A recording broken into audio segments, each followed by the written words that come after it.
मैं आज भी बहुत ज़्यादा गर्म हूँ। ये जुमला शायद तुम्हें अजीब लगे, मगर ये मेरी ज़िंदगी का सच है। एक ऐसा सच जिसे जितना छुपाया इतना ही ये चीख चीख कर खुद को जाहिर करता रहा।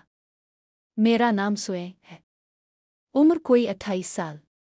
बज़ाहिर एक आम सा इंसान, लेकिन अंदर से मैं एक जलता हुआ अंगारा हूँ। ये सब शुरू हुआ था जब मैं 19 साल का था। कहानी में आगे बढ़ने से पहले अगर आपने अभी तक मेरे यूट्यूब चैनल को सब्सक्राइब नहीं किया तो सब्सक्राइब करें।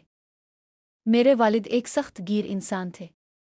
उनके नज़दीक जज्बात सिर्फ कमज़ोरी थी और मोहब्बत वो तो जैसे गुनाह थी। माँ हमेशा खामोश रहती, जैसे ज़ुबान ने बोलने से तौबा कर ली हो।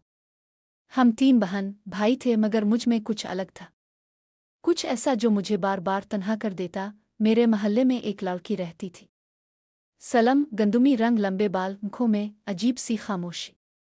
वो जब भी गिल्ली से गुजरती मुझे कुछ होता था, जैसे मेरे अंदर की आग और तेज हो जाती, मगर मैं कुछ कह ना सका।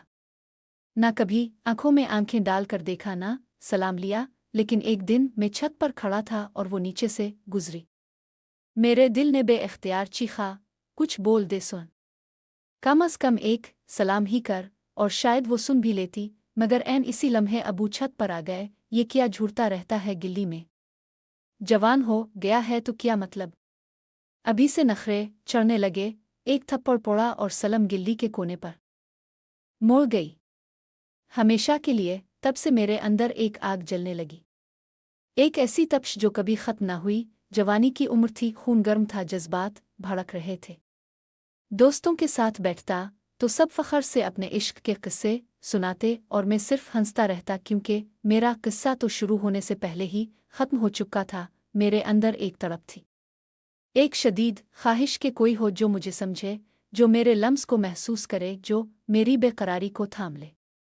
मगर हर बार सिर्फ तन्हाई मिली। वक्त गुजरता गया, बीए पास किया, नौकरी मिली, एक प्राइवेट स्कूल में टीचर बन गया। वही बच्चों के शोर, वही रूटीन और वही तन्हाई। लेकिन किस्मत ने एक बार फिर खेल खेला। एक नई टीचर आई, हिनुआ।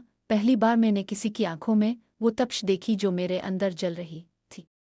वो संजीदा थी, समझदार, और सबसे बढ़कर वो भी तन्हा थी। हम अक्सर स्टाफ रूम में एक साथ बैठते, गुफ्तगू छूटी छूटी मगर दिल की गहराई में उतर जाने वाली।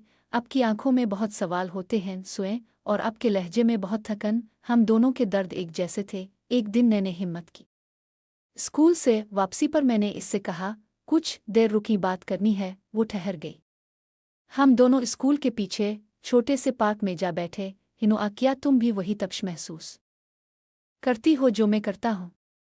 क्या तुम्हारी अंदर भी कुछ है जो हर लम्हा जल रहा है? वो खामोश रही और फिर एक आह भरी, हाँ सुन, मैं भी बहुत गर्म हूँ, जज्बात से, ख्वाबों से, ख्वाहिशों से। इस दिन हम घंटों बैठे अपने अंदर के अंगारों को लफ्ज़ों का पैराहन देते रहे। हिनुआ की बातों ने मुझे बदला, मैं कुछ पुरसुकून होने लगा।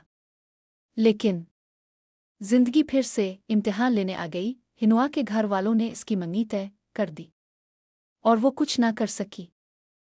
स्वयं मैं तुमसे बहुत कुछ कहना चाहती हूँ, मगर ये मुआशरा, ये लोग, तो कह दो, क्या हम इतने मजबूर हैं? हाँ हम हैं। इस दिन ने फिर जल उठा। पहले सलम, अब हिनुआ। हिनुआ की शादी हो गई और मैं वही दिन रात यही जुमला मेरे ज़हन में गूंजता। मैं आज भी बहुत ज़्यादा गर्म हूँ, मगर अब वो गर्मी सिर्फ जिस्म की नहीं, रूह की भी थी। अब वो प्यास सिर्फ कुर्बत की नहीं बल्कि मोहब्बत की थी। मैं दिन ने पड़ाता, रात को तन्हाई से लड़ता, ना माँ कुछ समझती ना बाप को परवाह। एक दिन हिनुआ का मैसेज आया, सुन, कभी कभी मैं आज भी तुम्हें महसूस करती हूँ।